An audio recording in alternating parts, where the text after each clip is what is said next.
Lula decidiu não participar dos debates transmitidos pelo SBT e pela Record. Em outras palavras, a alma mais honesta do Brasil, o salvador da pátria, fugiu. Incapaz de se confrontar com seu passado marcado pela corrupção, pela amizade com ditadores, pela defesa de pautas progressistas como o aborto e a legalização das drogas, Lula preferiu o silêncio, ou melhor, ele preferiu ceder o tempo ao concorrente. Tanto é assim que SBT, Record e outros veículos envolvidos na organização desses debates agora farão longas entrevistas com o presidente Jair Bolsonaro.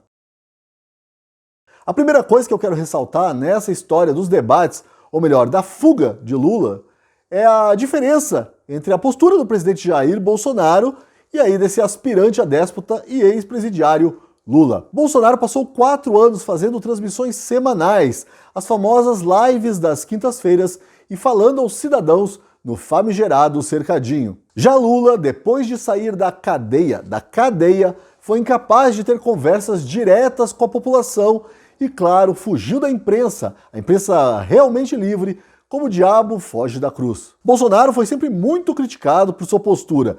Dizem e continuarão dizendo que ele não sabe lidar com a imprensa. E, no entanto, não é ele que fala em regular não só a imprensa, mas também as redes sociais. Não, esse é o Lula. Aliás, dá uma olhada nesse texto que você só encontra lá, no site do ex-presidiário.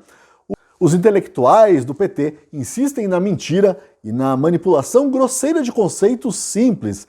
Eles realmente acreditam que serão capazes de impor a verdade única dos totalitários. Aquela coisa de 2 mais 2 igual a 5, aquela coisa de dizer que o céu é vermelho e a grama, sei lá, azul. Aquela coisa de insistir em dizer que Lula é honesto e Bolsonaro é uma ameaça à democracia. Uma ameaça para a qual a esquerda e a imprensa amiga do PT está alertando há 4 anos.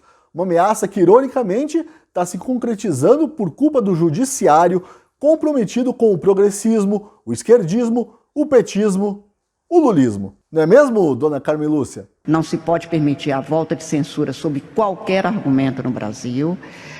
Este é um caso específico e que estamos na iminência de ter o segundo turno das eleições.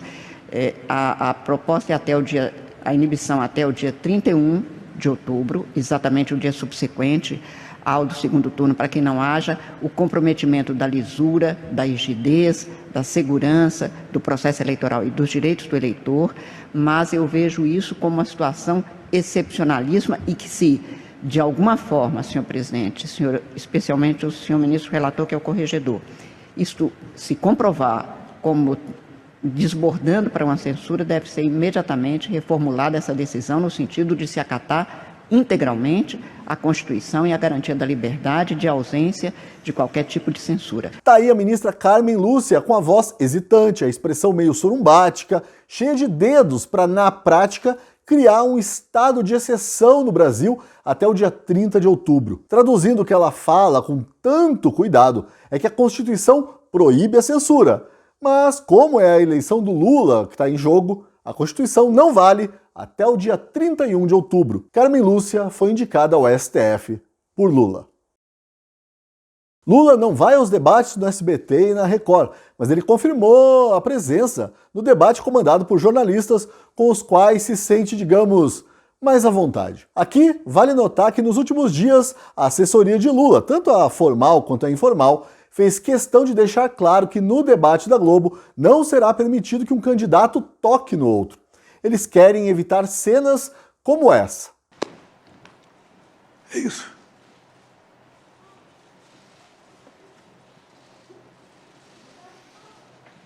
Estou à sua disposição. Aliás... Fica aqui, Lula, fica aqui. Aliás, deixa eu lhe falar uma coisa. Fica aqui.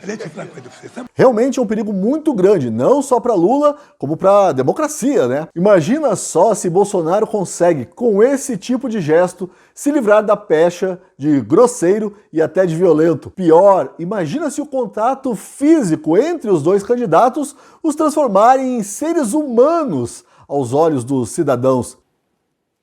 Aqui eu ouso dar ares de filosofia a este vídeo bastante simples e dizer que Bolsonaro, aos olhos da imprensa amiga do PT, dos intelectuais e dos artistas parasitas, já é humano. E por isso ele causa tanta repulsa nessas pessoas. Porque esquerdista odeia o ser humano, com a sua complexidade, às vezes repulsiva, com seus erros e acertos. Esquerdista prefere o homem que ele, o esquerdista, vê como utopicamente, diabolicamente perfeito, de acordo com os manuais comunistas. Esquerdista prefere o homem que abre mão da sua condição imperfeita para soberbamente se considerar uma ideia.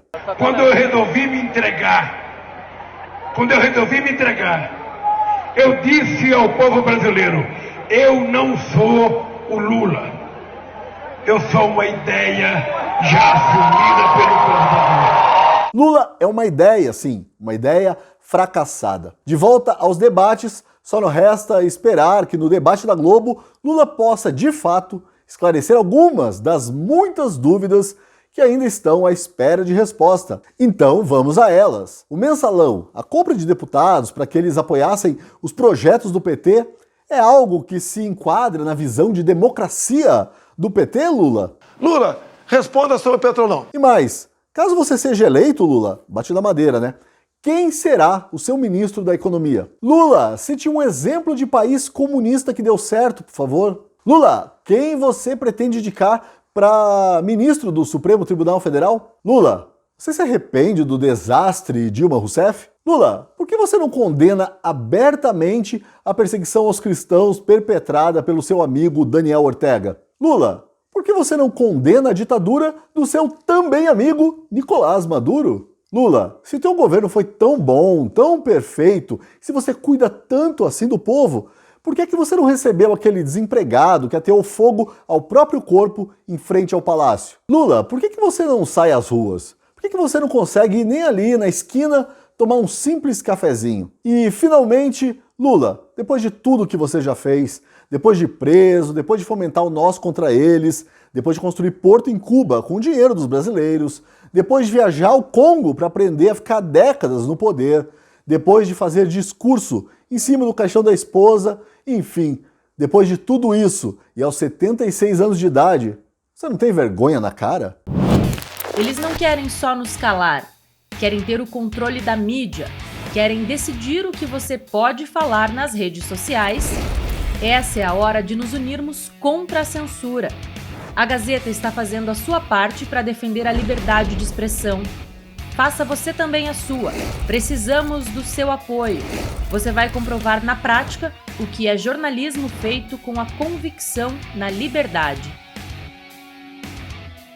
Você ouviu aí a minha colega Rossana Bittencourt dizendo que nós, da Gazeta, fazemos jornalismo convictos da liberdade. E ela tem razão. Nós somos hoje o único jornal tradicional que expõe as suas convicções. Por isso fica aqui o meu convite. Assine a Gazeta do Povo. Apoie o jornalismo que não ofende a sua inteligência, que dialoga com você, que compartilha dos seus valores e que defende realmente a liberdade. Para assinar a Gazeta do Povo, você paga hoje apenas 99 centavos nos primeiros 2 meses. Por 99 centavos nos primeiros 2 meses, você tem acesso também às minhas colunas restritas aos assinantes. Na de hoje, eu falo de um remédio revolucionário, o Calaboquil. Em breve, o Calaboquil será obrigatório para todos que estiverem sentindo aquela vontadezinha de falar alguma verdade sobre o passado ou presente do Lula. Calaboquil, já disponível nas piores democracias do ramo. Para assinar, clique no link da descrição, é rápido e fácil. E não se esqueça de dar o seu like,